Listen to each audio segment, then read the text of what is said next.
headphones here. It's okay. I think that'll be. Yeah.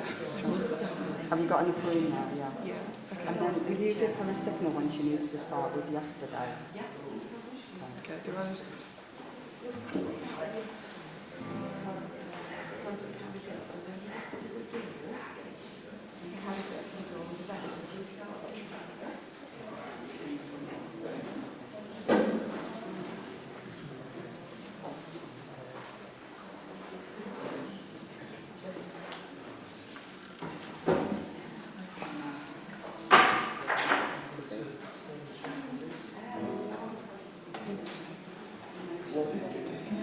Start when it comes up.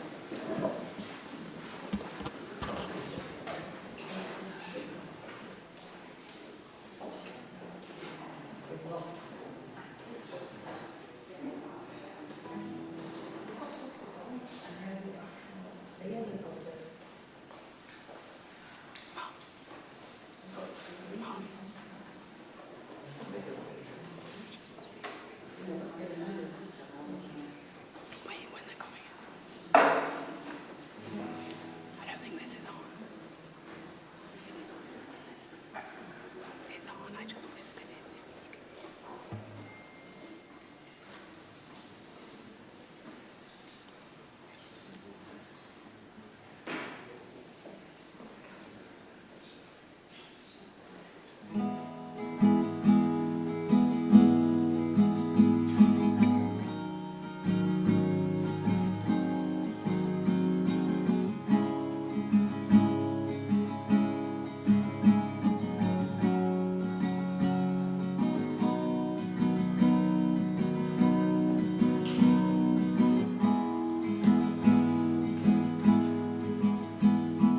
Yesterday,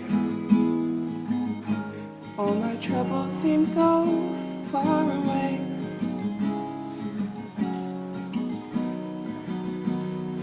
Yesterday, all my troubles seem so far away. Now it looks as though they're here to stay. Oh, I believe yesterday. Suddenly, love was such an easy game to play. Now I need a place to hide away. Oh, I believe in yesterday. Why she had to go, I don't know, she wouldn't say.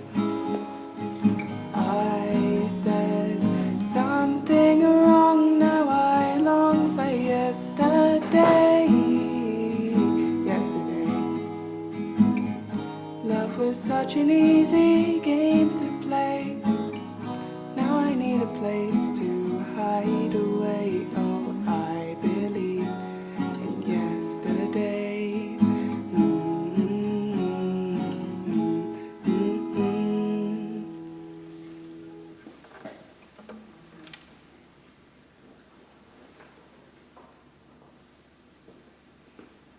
And now Lana's going to share her home with us. Please be seated.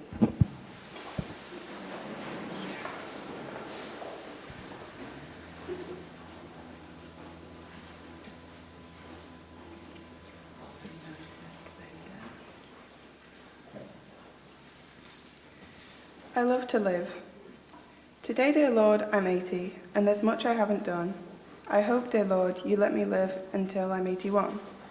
But then, if I haven't finished all I want to do, would you please let me stay a while until I'm 82? So many places I want to go, so very much to see. Do you think you could manage it until 83? The world is changing very fast. There is so much in store, and I'd like it very much to live till 84. And then, if still alive, I'd like to stay till 85. More planes will be in the air, so I'd really like to stick and see what happens to the world when I'm 86. I know, dear Lord, it's much to ask, and it must be nice in heaven, but I'd really like to stay until I'm 87. I know by then I won't be fast and sometimes I'll be late, but it would be so pleasant to be around at 88. I will have seen so many things and had a wonderful time, so I'm sure I'll be willing to leave at the age of 89. Maybe just one more thing I'd like to say. Dear Lord, I thank you kindly, but if it's all right with you, I'd love to live to 90. Wonderful, thank you. I think that deserves an round of applause.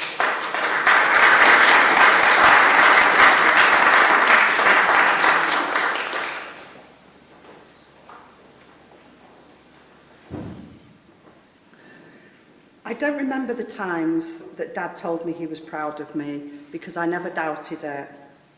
A man of few words who, just by listening, conveyed so much support, love and pride. I'm not going to elaborate further, because I know that many of you here will have your own personal experiences of Dad's calm, confident way of getting his point across.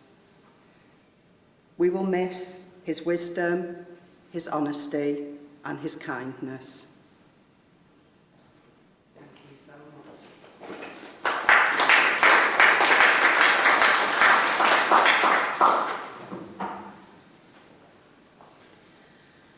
Thank you, Lana and Claire, and hello everybody.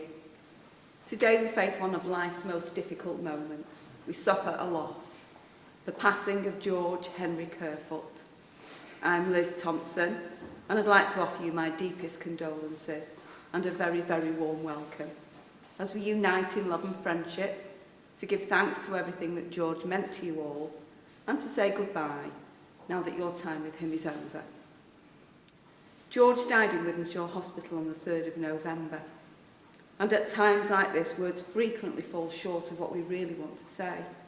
Yet we find ourselves trying to express not just our grief, but also our feelings when recalling the good times. Try to remember him as he was when he was healthy and happy. Let's not just mourn, though mourn we must. Let's also remember the life that George lived. He's lived a long life, 90 years of exchange, much of it in relationships of great depth. And when something happens that rocks the foundations of our lives and people are lost, we naturally turn to each other for comfort and support. We share that bond today. A bond that says we care about each other and will support each other through our grief at this difficult time. And we're thinking especially of the loved ones he leaves behind. As we remember George's life and make him present with us, we bring images of the man who's touched your lives, that the pain of losing him might be eased with the balm of precious memory. We remember the power of his personality, how he walked through his time with you, and how he helped you to create your shared world. Sadly, there are some people who cannot be with us today, but we're thinking of and holding in our hearts Anne, Maggie, Jen and Tony, Greta, Bob, Lynn, Carol and Brian Gregory, Colin and Irene, also Brian, Jim and Lillian. Shortly we're going to be hearing from Neil, but before we do, I'd like to share some key moments in George's life as told by Sandra. George was born on a farm on Bodol Winnin, North Wales. He went into the army aged 18 in the Royal Engineers. And while there, he was posted to Kenya as a draftsman before going on to Egypt, Cyprus and the Black Watch in Scotland. He attended the Army Apprentice School in Harrogate and he joined the Young Conservatives, which is where he met Sandra, and they got married in 1960. When he came out of the army, he attended the Army Apprentice School in Gillingham. He then went to work on the Barbican for Langs, and during this time, he achieved all of his professional exams. Claire was born in 1963, followed by Neil in 1966. George and Sandra moved to Manchester, where they joined the Bridge Club. They did a lot with the Bridge Club and would go every Friday without fail. 16 of them used to go to the Fat Lamb, walking, playing bridge, and having a thoroughly good time. In 1977, at the age of 47, he developed epilepsy. George belonged to Ashbury Lodge and taught in the College of Building as a lecturer in building management. And as a member of the Chartered Institute of Building, George and Sandra were invited to St James's Palace to meet the Queen, and she says it was a fabulous day. And all of the time, the family was growing. Derek and Claire welcomed Lana into the world in 2006. Neil met Anna, and they had a huge wedding in August 2008. Sandra says it was a wonderful weekend. During his life, George has socialised with lots of friends, and following his retirement, he, at 55, enjoyed an even bigger social life. And we're going to now hear from Neil, who will share his tribute with us.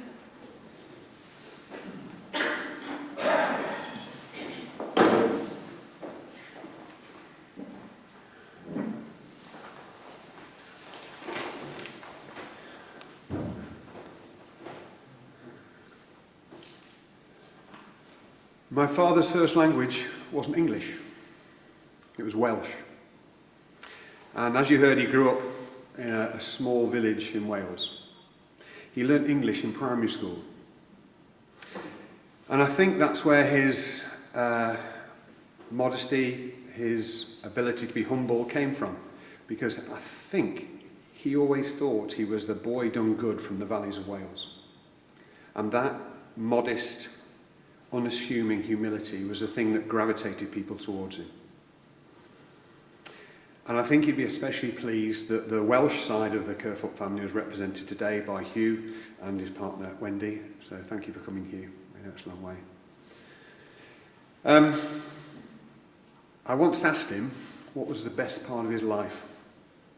And without hesitation, he said the army.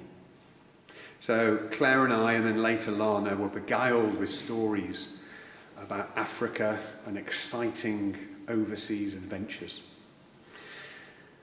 One of the ones that sticks in my mind is about a rhino, and I think he was actually charged by a rhino, but in classic George style, he didn't make it about him, he kind of took the health and safety aspect of it. So he taught us how not to get charged by a rhino. So in his honour, I'm now going to tell you the secret that he told me and the Kerfoot family. So rhinos have got rectangular heads, which means their eyes are on each side, so it means they can't focus directly in front of them. So if you run in a straight line, you're going to get got by the rhino. So the secret is, and this is the key transferred to us, I'm now transferring to you, is you zigzag. And he can't see you, thinks there's two of you, and you get away, you escape. Valuable information on the plains of East Africa. Sun-kissed plains of East Africa. Not so much growing up in suburban Manchester, but we learnt these stories, and it gave Claire and I this passion for travel. And between us, we've covered a lot of the world, and we've worked and lived in many countries. But as Claire mentioned, that loving pride that he had in both of us was the thing, like a magnetic force that drew us back to him and Sandra. And I think ultimately we've both ended up living 3 miles from our parents, which I think is our tribute to him. He also loved a deal.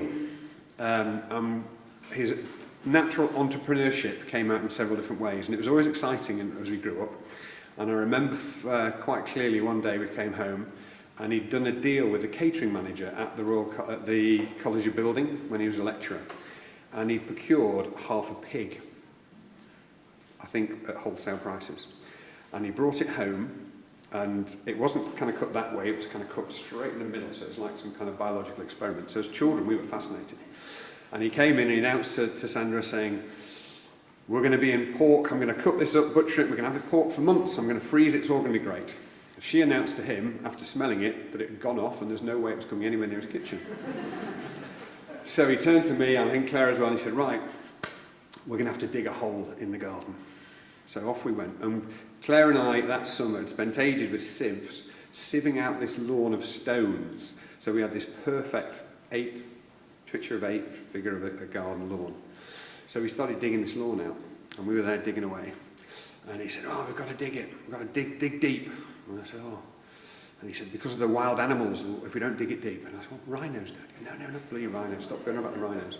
So we had to dig this deep hole, and we buried this pig's carcass in it. And I went to school the next day, and what the teacher said, what did everyone do at the weekend? I went to the park, bought ice creams, and I told them how we'd buried a pig so the wild rhinos couldn't get to it. And I realised at that stage our lives were not conventional. He also loved not throwing things away, and he didn't really care about the superficial things. And that came very apparent on a trip to go and see our Swiss relatives when we travelled across Europe by car, and we stayed in campsites.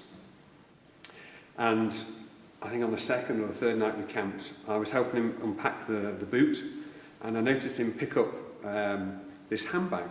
And I remember it very, very clearly. I think, Claire, you might remember it as well, etched on my memory forever, that it had a gold hoop which kind of interlocked, and it had big leather patches, and it was circa 1960s, 70s, so it was all very bright colours. And it was one of Mum's old handbags she'd kind of discarded, put in the attic. And he thought, right, I'm going to take this, because it's going to be really good to put passports in. Not caring the fact it was a woman's handbag.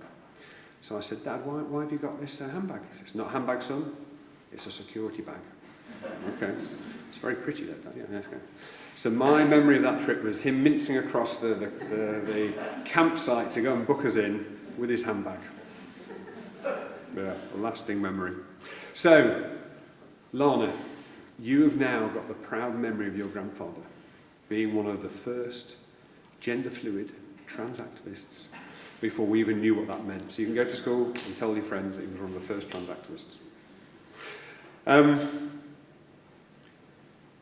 I remember seeing a poster at an army base which summed up my kind of childhood. And it said, a picture of a man holding his young son, and it said, spend half as much money and twice as much time. And that stayed with me.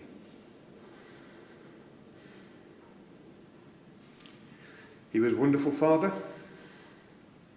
He was a loving husband. He was an amazing and much-loved grandfather.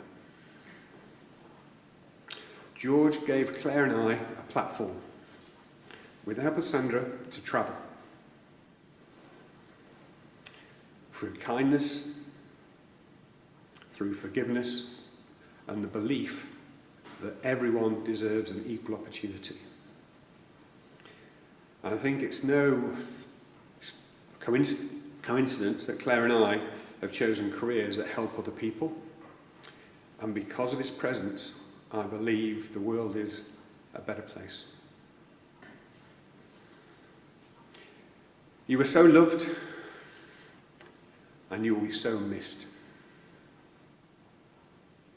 Thank you.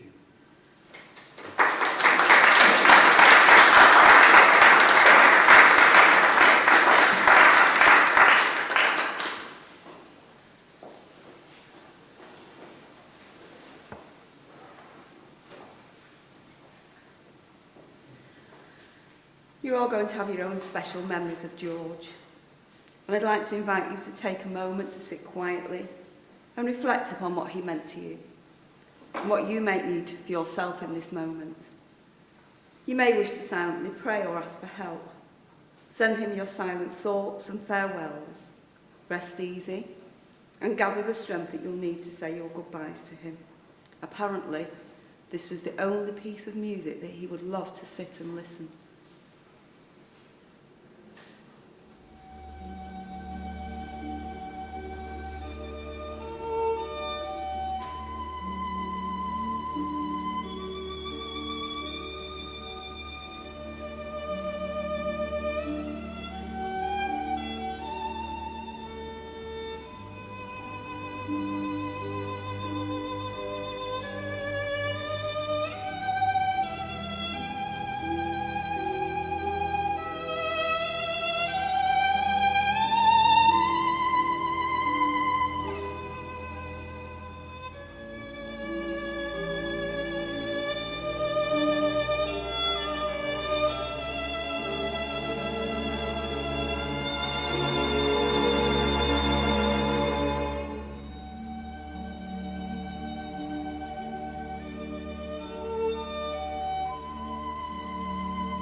Sadly, we've come to the time in our service where we need to prepare to say farewell to George. This is his body that we're saying farewell to. Your memories of him will remain alive in your hearts and minds forevermore. Please remain seated as we say farewell to George. Dear George, in this final act of love and in respect for every memory that you've left in our hearts, we honour your life. We give thanks for the legacy that you've left in us, for the strong values and the memories that will echo down the years. Even though you are precious to us, we let you go with loving care. We send you onwards, carrying with you all the beauty of life which we've shared with you, and with blessings to cover you.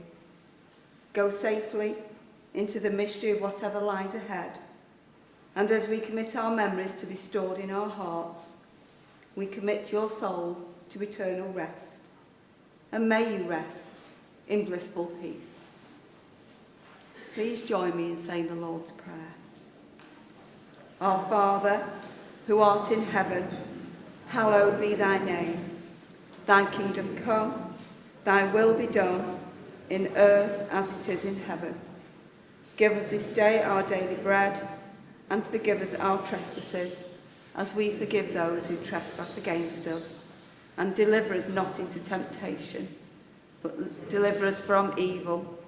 For thine is the kingdom, the power and the glory, for ever and ever. Amen.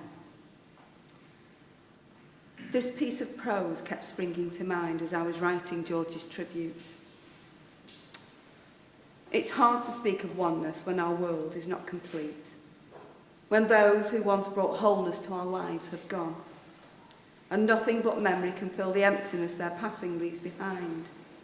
But memory can tell us only what we were in company with those that we loved. It cannot help us find what each of us alone must now become.